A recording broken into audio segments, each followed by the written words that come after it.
Tā, šīs dienas mana tēma ir par nākotnes profesiju un zināšanu struktūru. Te uzreiz man gribās papildināt to, kad man nākamie slaidi, viņi būs kaut kādā ziņā saistīti ar visu iepriekš runāto. Mēs visi kaut kādā veidā sajūtam to, ka kaut kas nav īsti kārtībā ar šī brīža skolas sistēmu. Mēs esam tie vecāki, kur ir atvēruši acis, kuri redz, ka kaut kas īsti nav, bet līdz galam noformulēt nevar, kas tieši.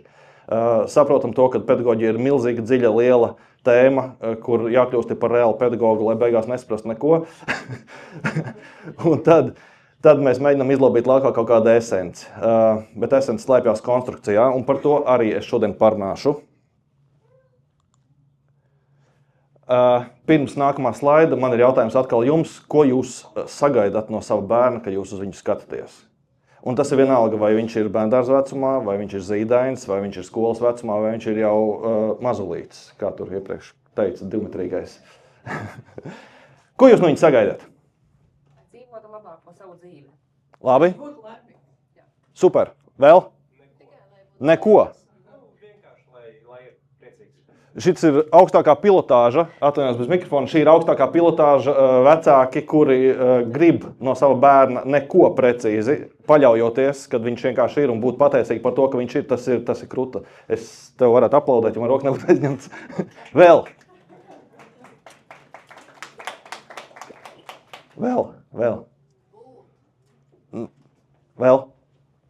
Realizēt savu potenciālu. Vēl. Lai viņš jūtās gandarīts ar sevi. Super. Vēl. Realizēt savu sapnis. Super. Vēl. Lai viņš droši jūtās. Forši. Šeit pietiks. Atbilde ir tāda, ka nav vienas pareizas atbildes, nav arī divu pareizu atbildes, bet es gribēju izcelt divus svarīgus lietas, divus svarīgus punktus. Tātad pirmais. Ikvienam sajiedzīgam vecākam, skatoties savu bērnu, vajadzētu gribēt izaugsmi. Nu, tad, kad viņš ir tādā zīdaiņa vecumā, mums ir prieks par katru nākamo dienu, ko viņa nesīs. Tur ir jauni pārsteigumi. Šodien mācēja pateikt šito, nākamā dienā māk pateikt vēl kaut ko, tad viens solis, otrs solis, un tas viss ir ļoti liels prieks. Pēc fakta tas pats turpinās arī tad, kad bērni vairs nav zīdaiņa vecumā un ka viņi galīgi vairs nav maziņi. Mēs priecājamies par saviem, ka viņiem sanāk. Tāds vienkārši ir. Otra lieta – laime. Un šis ir interesantais temats. Laimē atkal jau ir ļoti daudz un dažādu formulējumu, kas tāda ir. Tātad es zinu, priekš sevis, man ir formulējums, kā laimi var izmērīt. Mēs visi dzīvojam ar savu ekspektāciju par dzīvi, par to, kādai būtu jābūt mūsu dzīvei. Ja mūsu realitāte piedzīvotā saskana ar šo ekspektāciju, tā ir laime augstā līmenī. Ja saskan gandrīz, tad mēs esam gandrīz laimīgi, tā kā viss ir okei. Ar garu Un ja viņas kaut kādā brīdī nesaskan, tad mēs varam sevi definēt kā, neesam īpaši laimīgi. Bet kas tad ir pat laime? Manā uztverē, atkal jau, atbildes ir dažādas. Manā uztverē laime ir tad, kad cilvēks var dzīvot pats savu dzīvi, realizēt pats savu radītāju ielikto potenciālu, ka viņš ir tas, kas veido, viņš ir tas, kas rada. Ka viņš sevi apzinās. Manuprāt, tā ir laime.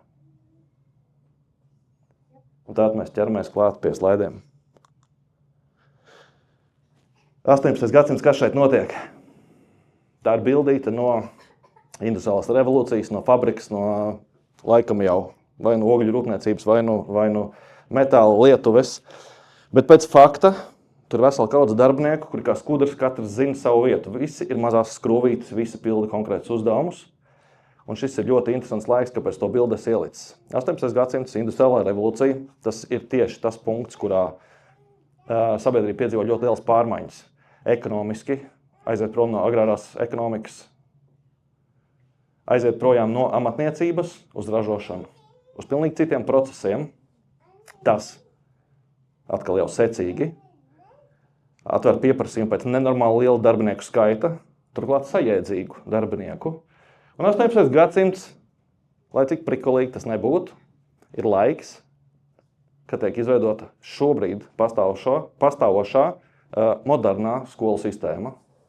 Tātad apmēram pirms 300 gadiem ir izveidots modelis šī brīža skolu sistēmai. Ar kādiem mērķiem?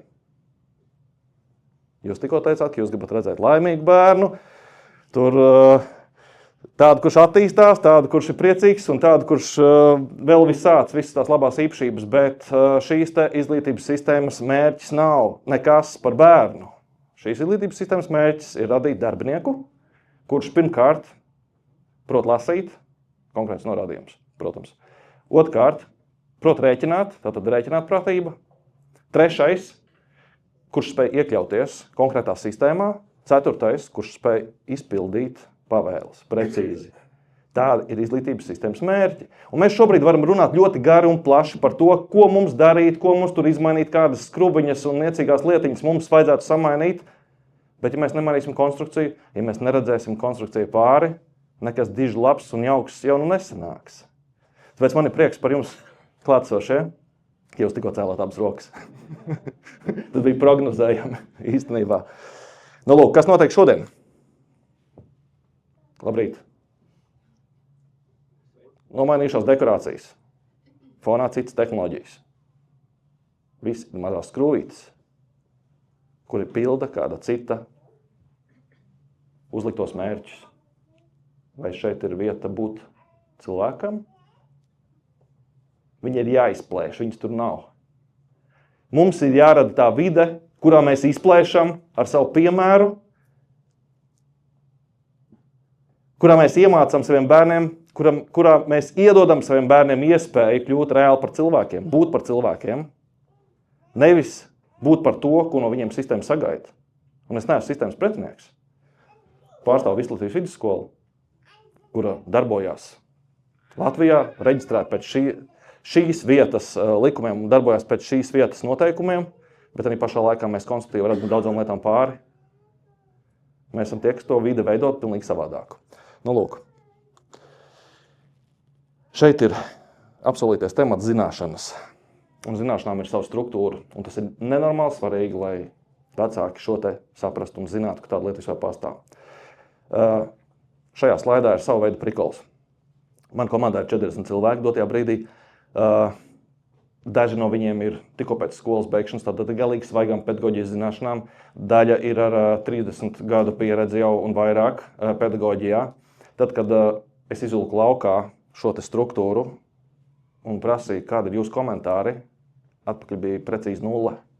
Un tas man šokēja viena iemesla dēļ, tāpēc, ka mēs esam tā skola, kurā visus mācību materiālus mēs esam veidojuši paši. Mēs nepārtraukti ceļam augšā to, lai mūsu skolas skolotāji būtu arī autori, lai viņi zinātu, ko viņi māca, lai katrs slaids, teikums viņiem būtu pamatots. Un tas man bija tiešām šoks, kā var tā gadīties, ka viņš to nezina.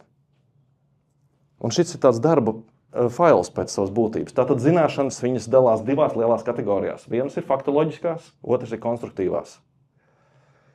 Ja mēs ejam un mācāmies tikai faktoloģiskās zināšanas, un te ir, aleluja, atsauce uz iepriekšējiem runātājiem, kurā precīzi gada laikā notika tāda un tāda kauja, kāda bija kauju chronoloģiskā secība, kad dzīma mira Napoleons, kad dzīma mira Rainis un tā tālāk. Visi šie murgi, ko es skolas laikā necietu, viņi ir fakti.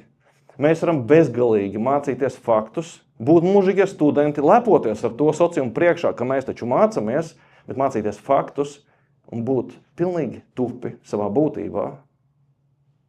Un šis tupums, viņš ir neizmērojams, jo zināšanām par faktiem nav robežu. Tāds ir stāsts. Mēs varam mūžīgi mācīties, cik daudz un dažādas ir jūras zvaigžņu sugas, cik precīzi kilometri attālums līdz mēnesim un tā tālāk un tā tālāk. Tie visi ir fakti. Un fakti tie ir kā ķieģelīši. Ja mums nav struktūras, ja mums nav amatniecības prasmes, kā tos ķieģelīšus kopā salikt, tad, lai cik viņi būtu skaisti un lai pat cik dārgu naudu būtu pirkt un cik viņa liela kaudze būtu, gala beigās sanāks precīzi nekāda māja. Nu, lūk, otrā pusē – konstruktīvās zināšanas. Konstruktīvās zināšanas pasaka par sevi priekšā. Tātad tas ir viss tas, kas veido kaut kādu konstrukciju. Tās ir chronoloģijas, tās ir laika skalas. Un šeit atšķirība ļoti konkrēta. Ja man ir jāzina, cik precīzi attālums līdz mēnesim, tas ir fakts, kurš man dzīvē neko īsti nedos. Bet ja uz jautājumu, kāpēc vasarā saule ir siltāka nekā ziemā, es konstruktīvi zinu atbildi, kad mainās leņķis tam saules ciklam, un viņš nostājās vienkārši mums vairāk pretī, un tieši tāpēc mēs to siltumu izjūtam vairāk, tas nav par faktiem, tas ir par principu, kā tas viss kustās. Un tādā brīdī tā zināšanas pirmkārt ir viegli atcerēties. Otrkārt, viņas kļūst jēgpilnas. Treškārt, bērnos netiek nokauts nost tas, kas viņam ielikts ir no dzimšanas dabiskā zinātkāre. Nu lūk, un te ir nākamais paradoks. Faktoloģiskās zināšanas veido kaleidoskopisku pasaules uztveri. Tādi ir ļoti daudz pieaugušie, tā mēs esam izaudzināti. Visi tie, kuri domā, elektrība palika dārgāka, maize palika dārgāka, vēl kaut kas tur kaut kādā veidā palika, redzot tikai atsevišķos punktiņus, viņiem, atvainojot, ir kaleidoskopiska pasaules uztvere. Viņi nekad nesapilks kopā. Kāpēc? Savukārt konstruktīvās zināšanas, viņas rada konstruktīvu pasaules uztveri. Pēc fakta tas nozīmē, ka cilvēks spēj saprast cēloņu sakarības, un nekas nenotiek tāpat vien. Nākamais jau. Ja cilvēkam ir kaleidoskopiskais pasaules redzējums, lēmumu pieņemšana, viņam var notikt tikai vai nu emocionāli, vai nu intuitīvi. Un te mēs saskaramies ar atbildi, kāpēc bērni ļoti daudzi pusauģu vecumā, kur jau izgājuši šo te iepriekšo indoktrinācijas posmu, vērtē matemātiku gribu, negribu. Man to dzīvē vajadzēs, nevajadzēs un tā tālāk. Un mēs kā vecāki saskaramies ar dažādiem jautājumiem, kā viņus tur motivēt, kā viņus var motivēt matemātikai. Nevar. Atbildi ļoti vienkārši, nevar. Ja mēs pieejam no emocijām. Un tādā brīdī, kad viņš kā pieaudzis cilvēks nonāks pie kaut kāda nozīmīgāka lēmuma, tādā brīdī viņam nāksies viņu pieņemt intuitīvi. Jo tā vienkārši strādā viņa galva un pārstādīt to īstenībā ir gandrīz neiespējami.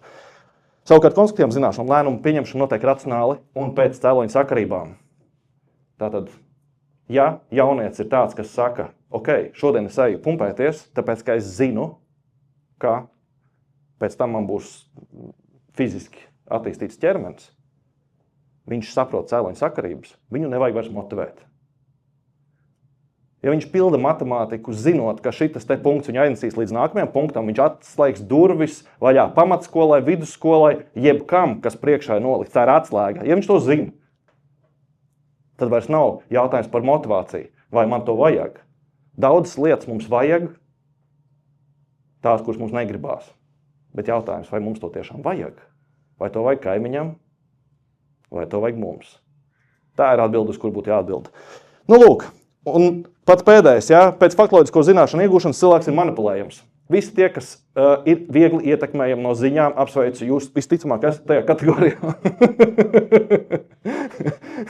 Tie, kur saprot kopsakarības kaut kādas, kas notiek šajā pasaulē, gan ekonomiskās, gan ģeopolitiskās, viņi spēja izdarīt adekvātus secinājumus, viņi spēja nebīties, viņus bailes neparalizē, visticamāk. Nu lūk, tad šis cilvēks ir pašpietiekams. Tāda ir zināšana struktūra. Un tāda ir sarežģīts slaids ar nosaukumu, kā izvēlēties nākotnes profesiju. Augšā ir līkne ar paudžu maiņas ātrumu. Viss spēja ieraudzīt. Tātad tā līkne, viņa mainās visu laiku pēc fakta, gandrīz vienādi. Vidējais paudzes garums ir 25 gadi. Tas, protams, nav cilvēka dzīves ilgums, bet tas ir tas laiks, kad cilvēks ir ekonomiski aktīvs, kad viņš spēj reāli ietekmēt vidi sev apkārt. Visā pārējā laikā viņš vai nu maziņš, vai nu jau īsti ne tā kā pieskaitāms un jaunā paudze ņem virsroku. Tā vismaz pieņemts. Nu, lūk, apmēram 25 gadi. Un apakšā savukārt ir tehnoloģiju maiņas ātrums. Un te var redzēt, salīdzinājums ir no 1800. gada, beidzot līdz pat bišķi prognozējot arī nākotni, bet arī šis brīdis tiek ietverts. Tātad, kas notika līdz 1900. gadam apmēram, ja mēs salīdzinām šīs abas līknes? Jūs elpojat? Jūs elpojat? Viss kaut kā skaita. Okay, tātad